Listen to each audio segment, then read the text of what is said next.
Shalom, shalom, children of God. I'm just here to tell you one thing. We are suffering in our lives today because of complaining. Now, what does complaining do to your life?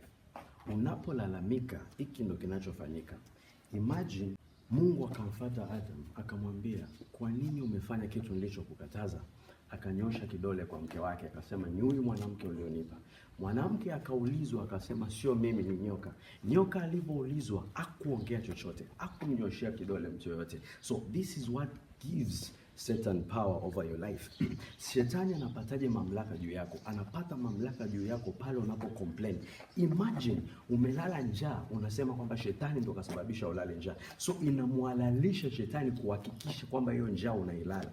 Unalala njaa kila siku. Unaposema kwamba nimekosa kitu fulani kwa sababu ya shetani, hata kama alikuwa ana nguvu juu yako, ana nguvu ya kufanya hicho kitu, tayari umeshamwalalisha kwamba wewe ndo umesababisha nisipate ile gari. So gari lolote linalokuja kwenye maisha yako, ana uhalali wa kulizuia kufika au kutokufika kwa sababu umemwalalisha. So mara nyingi huwa tunamwalalisha shetani, tunampa nguvu kwa sababu ya complaining, kwa sababu ya maneno tunayoongea. Unapo complain kitu, unaposema kitu, shetani kafanya, unampa nguvu. Ni sawa sawa na mimi kuamini kwamba nimelogeka. Inamaanisha anayekuja kuniloga hatafanikiwa kwa sababu mimi naamini, kwa sababu everything that happens in your life, it's because of faith. Everything that you achieve, it's because of faith. So when you believe that devil is the one who destroyed this and this and this in your life, then eventually devil will have access in those areas that you believe he destroyed you.